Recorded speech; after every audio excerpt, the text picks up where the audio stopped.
This story is titled, I was crawling under the house to fix a pipe in Subzero weather when my wife yelled, "Don't die down there. I can't afford a funeral." Her brother shouted, "Actually, we could sell his tools." I just left that night. Yesterday, they showed up, but I wasn't home anymore. You know that moment when your whole world shifts, and suddenly everything you thought you knew turns out to be a lie? That's what happened to me that freezing January morning under my house. I used to think I had it all, a loving wife, a decent job as a plumber, and a life I was proud of. But sometimes the truth hits you when you're flat on your back, crawling through frozen dirt, trying to fix someone else's problems. Let me introduce myself. I'm Marcus, 34M, just a regular guy who spent 15 years building a life with Jessica, 32F. We met in trade school, me learning plumbing, her studying bookkeeping. It wasn't a fairy tale romance, but it was ours. Or so I thought. Then there's Tommy, 29M, Jessica's younger brother. He moved in with us temporarily 6 months ago after losing his job. You know the type, always scheming, never working, convinced the world owes him something. I didn't want him there, but family is family, right? At least, that's what Jessica always said. That morning, the temperature had dropped to minus 15 degrees Fahrenheit, and Mrs. Peterson, 68F, my elderly neighbor, had a burst pipe. I couldn't say no when she called, even though it was my day off. She's been like a mother to me since my own passed away 3 years ago. So there I was, squeezing through the crawl space under her house, my flashlight beam bouncing off frozen pipes, my breath creating little clouds in the frigid air. I could hear voices above me through the floor vents. Jessica and Tommy had followed me over, supposedly to help. I wasn't expecting much assistance from Tommy. He'd never lifted a finger to help anyone but himself. But what I heard next, God, even now, writing this makes my hands shake. "Don't die down there," Jessica called down, her voice carrying that same teasing tone she always used. "I can't afford a funeral." I might have laughed it off. Dark humor was our thing. But then Tommy's voice chimed in, excited like a kid on Christmas morning. "Actually, we could sell his tools. That collection's worth at least $5,000, maybe more with his specialty equipment." And Jessica laughed. You ever feel your heart turn to ice? Not the metaphorical kind, but real, crystallizing frost spreading through your chest? Because right there, under Mrs. Peterson's house, with frozen dirt pressing against my back and copper pipes above my face, I felt my 15-year marriage shatter like a frozen pipe in winter. What happened next still gives me nightmares. As I lay there processing their words, something heavy suddenly crashed through one of the floor vents, hitting me square in the chest. In the beam of my dropped flashlight, I recognized Tommy's old brass trumpet, the one he'd been planning to sell for months. The impact knocked the wind out of me, and in the confined space, I couldn't even roll away from it. "Oh shit," I heard Tommy laugh above. "My trumpet fell through. Help." I managed to gasp out, my chest burning with each breath. "I'm hurt. Jessica, please." Their response? More laughter. "Stop being dramatic," Jessica called down. "It's just a trumpet. Grab it while you're down there." My flashlight beam caught Tommy's face peering through the vent, grinning like this was the funniest thing he'd ever seen. "Yeah, bro, it's probably worth a couple hundred. Don't damage it." The crawl space suddenly felt like a tomb. Here I was, trapped in a frozen hell, injured, while my own wife and her brother treated it like some sick entertainment. I can't breathe properly," I shouted, panic rising in my throat. "Please, someone help me." "Drama queen," Tommy snickered. "Come on, Jess, let's go inside where it's warm. He'll crawl out when he's done with his little act." I heard their footsteps walking away, leaving me there. The pain in my chest was getting worse, and the cold was seeping into my bones. "If anyone can hear me," I yelled, my voice cracking, "please help. I'm under the house. Is someone down there?" Mrs. Peterson's voice suddenly called out. Thank God for that woman's hearing. "Mrs. Peterson, I'm hurt. I need help getting out." What happened next showed me more kindness than my own family had in years. This 68-year-old woman got down on her hands and knees at the crawlspace entrance, talked me through slowly dragging myself out, and even helped pull me those final few feet despite her arthritis. When I finally emerged, covered in dirt and clutching my chest, Jessica and Tommy were standing on Mrs. Peterson's porch, looking annoyed at all the fuss I was causing. "You could have killed me," I roared at them, the rage finally breaking through. "What kind of sick people laugh when someone's hurt?" "Oh, get over yourself," Jessica rolled her eyes. "It was just a joke. Besides, you're fine." "Fine." I was shaking now, not from the cold, but from fury. You think this is fine? You and your worthless brother think it's funny to hurt people? To talk about selling my tools while I could be dying? Get out. Jessica's face had turned hard. If you're going to talk about my brother that way, you can get out of our house. Your house. I laughed bitterly. The house I've been paying for while you two live off my work? Marcus, dear, Mrs. Peterson stepped in, her hand gentle on my arm. Come with me. You need ice for those bruises, and I just made fresh coffee. As I followed Mrs. Peterson to her house, I heard Tommy call out, "Don't forget to grab my trumpet while you're down there." I didn't look back. I couldn't, because if I did, I might have done something I'd regret. Instead, I let Mrs. Peterson guide me inside, where she had already set up her guest room. "Stay as long as you need," she said quietly. "Some people show their true colors in the cold." And there, in my elderly neighbor's warm kitchen, holding an ice pack to my chest, I started planning my response to their joke. Because some things you don't forgive. And some jokes deserve a punchline they'll never forget. Isn't it funny how your mind works when your whole world falls apart? While nursing my bruised ribs at Mrs. Peterson's house, I couldn't stop thinking about Jessica's laugh. Not the warm one I fell in love with 15 years ago, but that cold, calculating chuckle when Tommy mentioned selling my tools. It wasn't just cruel, it was practiced. Like she'd been rehearsing for this moment. "You're going to wear a hole in my carpet, dear," Mrs. Peterson said, watching me pace. My hands were shaking as I held my phone, staring at our joint banking app. "What's really bothering you?" "The bills," I muttered, more to myself than her. Jessica always handled the bills, said I was too busy with emergency calls to deal with them. But something's not adding up. "You see, I might be just a plumber," as Tommy loved to say, but I've always kept mental notes of our finances. It started as a habit when we were struggling newlyweds, counting every penny. Jessica used to love that about me, called me her personal calculator. Funny how the things they once loved about you become the things they try to hide from. My hands trembled as I logged into our account. Jessica probably thought I'd forgotten she'd used my mother's maiden name as the security answer. She always did underestimate me. What I found made my stomach drop through the floor. No. I whispered, scrolling through transaction after transaction. This can't be right. Mrs. Peterson leaned forward, her reading glasses perched on her nose. "What is it, Marcus?" 6 months ago, everything changed. My voice sounded hollow even to my own ears. Right when Tommy moved in. "Look at these transfers. $5,000 here, $7,000 there, all to accounts I've never seen before. And these insurance payments." I felt the blood drain from my face as I opened a PDF of a policy I'd supposedly signed. $500,000. Double payout for accidental death. Taken out exactly 1 week after Tommy moved in. "Mrs. Peterson," I choked out, "they weren't just talking about selling my tools. They were waiting for me to die." The silence in that cozy living room turned arctic. My mind raced back through the past 6 months, Jessica insisting I take more emergency calls in bad weather. Tommy accidentally leaving tools on the stairs. That one time my truck's brakes felt a little soft after Tommy borrowed it to check the fluid levels. "Those bastards," I whispered, my hands clenching into fists. "That whole scene under your house? The trumpet? They were trying to make it look like an accident," Mrs. Peterson finished, her voice hard as steel. She might be in her late 60s, but in that moment, she had the fire of a warrior in her eyes. "Well, they didn't count on one thing, did they?" "What's that?" She smiled, but it wasn't her usual warm grandmother smile. This was the smile of someone who'd seen enough injustice in her lifetime to know exactly what to do about it. "They didn't count on you being smart enough to look at the numbers. And they certainly didn't count on you having friends who care more about justice than family loyalty." I stared at my phone, at the evidence of months of calculated betrayal. Every digit was like a knife in my back, each transaction a carefully planned step toward my demise. But something else was building inside me, something colder than that crawl space and harder than any pipe I'd ever fixed. "Mrs. Peterson," I said slowly, "you wouldn't happen to know anyone in law enforcement, would you?" Her smile grew sharper. "Funny you should ask. My nephew Robert.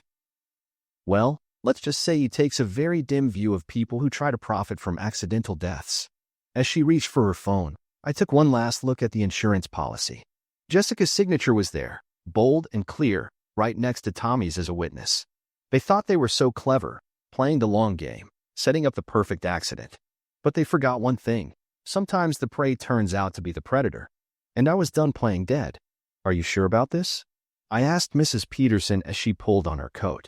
The plan was her idea. She'd been a drama teacher before switching to kindergarten, and it showed.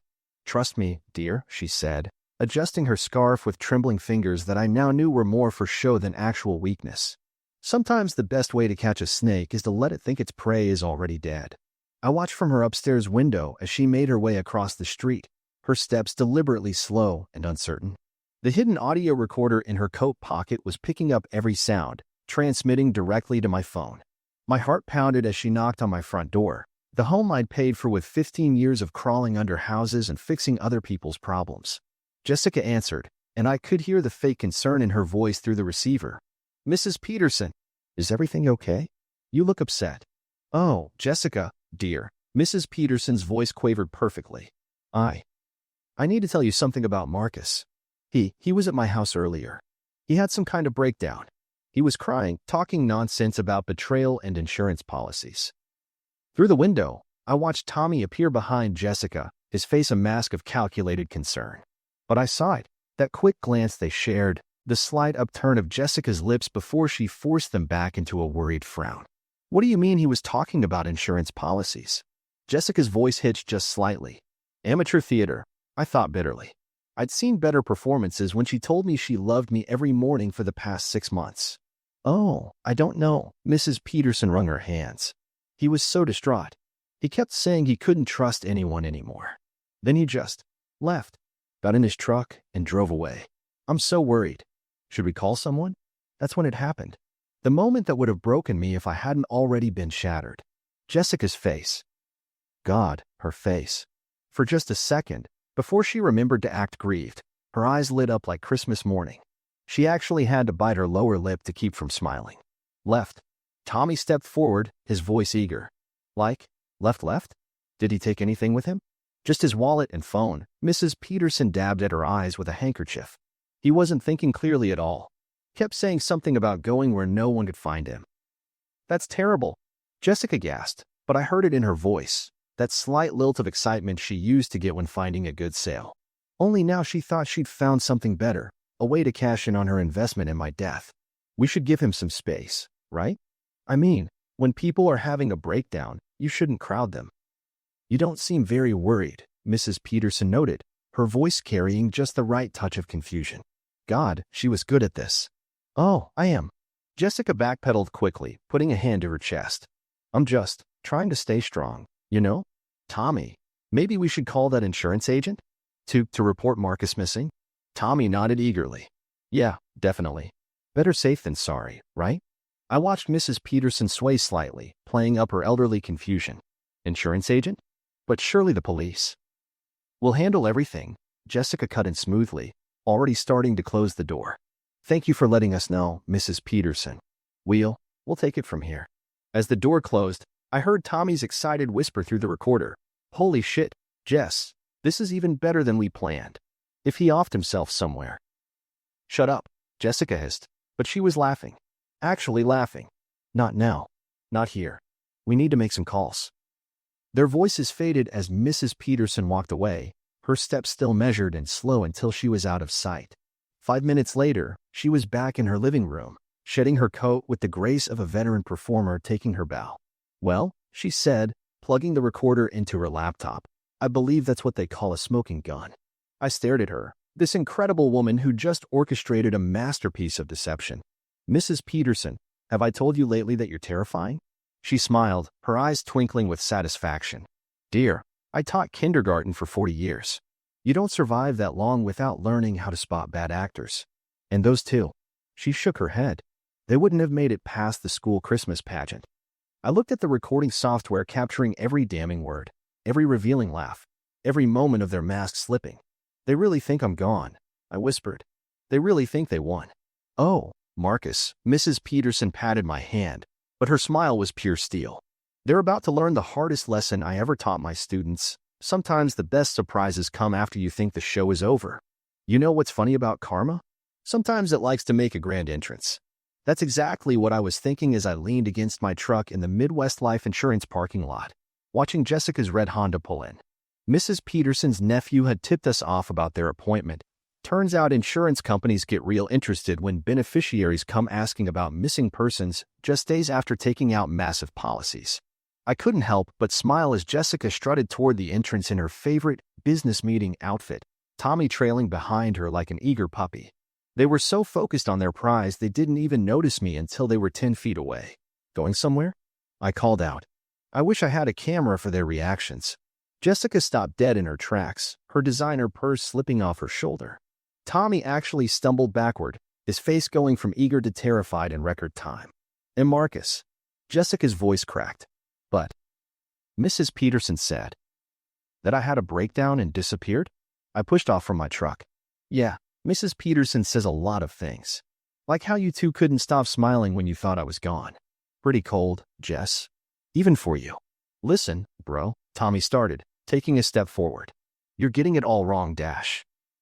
Am I getting the life insurance policy wrong too? I cut him off. The one you witnessed? Or maybe I'm getting wrong all those accidental situations you two kept setting up. The loose stairs, the faulty brakes, the trumpet. Jessica's face hardened, and suddenly the mask dropped completely. You can't prove anything, she hissed. It's your word against ours. Who's going to believe a plumber over Dash? Everything all right here? A deep voice interrupted. Officer Martinez, 38M, stepped out from behind my truck where he'd been waiting. He wasn't part of the original plan, but sometimes the universe just hands you a gift. He'd been driving by, noticed what looked like an escalating situation, and stopped to check. Officer. Jessica's fake tears appeared instantly. Thank God you're here. My husband's been harassing us, Dash. Really? I pulled out my phone, opening the folder of evidence I'd compiled. Should we talk about the insurance policy you took out on me? Or the recording from yesterday where you and Tommy were celebrating my supposed suicide? Or maybe the bank transfers? Tommy's face went from red to white so fast I thought he might faint. Jess, he whispered. Jess, what did we do? Officer Martinez looked between us, his experienced eyes taking in everything. Jessica's faltering confidence, Tommy's panic, my calm determination. I think, he said slowly, we should all take a ride down to the station. I'm sure Detective Morales would be very interested in this conversation. Detective Morales? Jessica's voice went up an octave. Who's Detective Morales? Oh, right. I snapped my fingers in mock realization. I forgot to mention, Mrs. Peterson's nephew? He's been building quite a file on you two. Turns out you're not as clever as you think you are. You son of a Dash, Tommy lunged forward, but Officer Martinez caught him easily. And that, the officer said calmly, pulling out his handcuffs, would be assault. Anyone else want to add charges to the list? Jessica stood there, her designer purse clutched to her chest, looking around wildly like a cornered animal. This isn't happening, she muttered. This isn't how it was supposed to go. No, I agreed, watching Officer Martinez call for backup. It was supposed to end with me dead in a crawl space, wasn't it? But here's the thing about plumbers, Jess. We're pretty good at fixing leaks. Even the ones you think are buried too deep to find. As the backup arrived and Miranda rights were being read, I thought about that freezing morning under Mrs. Peterson's house. How close they'd come to succeeding. How a trumpet and a cruel laugh had actually saved my life by showing me who they really were. Oh, and Tommy? I called out as they were being led to separate patrol cars. I left your trumpet under the house. Hope you don't mind. Seemed fitting somehow. The look of pure rage on their faces as the police cars pulled away? Better than any insurance payout could ever be. But this wasn't the end, not yet. Because tomorrow, Detective Morales would be paying them a visit with a stack of evidence that would make those patrol cars look like a luxury cruise. The interrogation rooms at the police station told two very different stories that night. Through the observation window, I watched Tommy crumble like wet cardboard. He lasted exactly 7 minutes before he started talking, tears streaming down his face as Detective Morales calmly took notes. It was all Jessica's idea. He blubbered, wiping his nose on his sleeve. She said Marcus had too much potential to waste as a plumber. Said we could help him reach that potential. In heaven. He laughed hysterically at his own dark joke. But Jessica? She was something else entirely.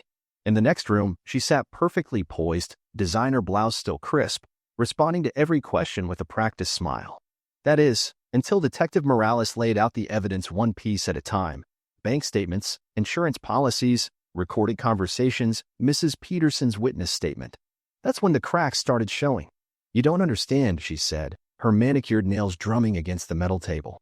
Marcus was wasting his life. Do you know what it's like? Being married to someone with no ambition? Who's happy just fixing toilets? Tell me about the trumpet incident, Detective Morales said quietly. What about it? Her smile wavered. Accidents happen. Like the loose brake line in March? Or the gas leak that mysteriously appeared in the basement? Jessica's eye twitched. Just once, but it was enough. I want my lawyer. But lawyers couldn't help much when faced with a mountain of evidence. The prosecution had everything. Tommy's blubbering confession, Mrs. Peterson's recording, the financial trail, and even security footage from hardware stores showing Jessica buying the same tools that mysteriously broke in her house. The preliminary hearing was almost anticlimactic. Jessica sat there in her orange jumpsuit, no designer labels in county lockup, while the prosecutor laid out the case. Multiple attempted murder charges, conspiracy, insurance fraud. The list went on and on. The state has evidence of not one, but 4 separate attempts on the victim's life, the prosecutor announced. Each carefully planned, each designed to appear accidental, and each funded by the defendant's systematic draining of the victim's accounts. That's when Jessica finally lost it. This is bullshit, she screamed, jumping up. Her lawyer tried to grab her arm, but she yanked away. You don't understand. He deserved it. Do you know what it's like being married to a goddamn plumber? Watching him come home every day, so proud of fixing other people's shit while I had to count every penny. The judge's gavel cracked like thunder. Mrs. Richardson, control yourself or dash. Control myself? She laughed, but it wasn't the calculated laugh I remembered. This was unhinged, desperate. I controlled myself for 15 years. 15 years of watching him waste his potential. He could have been more, but no, he was happy being just a plumber. Tommy tried to shrink into his chair as she spun toward him. And you useless piece of garbage. You couldn't even drop a trumpet right. One job. You had one job. You know what? She pointed at me, mascara running down her face. You want to know the truth? We tried 3 times before the trumpet. The stairs, the brakes, even that gas leak in March, all us. But you just wouldn't die. The courtroom went dead silent. Her lawyer looked like he wanted to disappear. The prosecutor was frantically taking notes. Ms. Richardson, the prosecutor said quietly, are you confessing to multiple attempted murder charges? The fight suddenly drained from Jessica's face as she realized what she'd done. She collapsed back into her chair, shaking. I want to change my plea, she whispered. 2 hours later, the judge delivered the sentence. 5 years for Jessica, 3 for Tommy with a chance of parole. Complete asset forfeiture. The house, the cars, even her precious designer purse collection, all gone. This court finds the defendant's actions not only criminal but morally reprehensible, the judge declared. Attempting to murder one's spouse for financial gain shows a level of calculation and cruelty that this court cannot ignore. Mrs. Peterson squeezed my hand as they led Jessica and Tommy away. You know what this reminds me of, she whispered. What's that? Every good plumber knows, sometimes the biggest leaks start with the smallest cracks. And Jessica? She just burst wide open. I couldn't help but smile.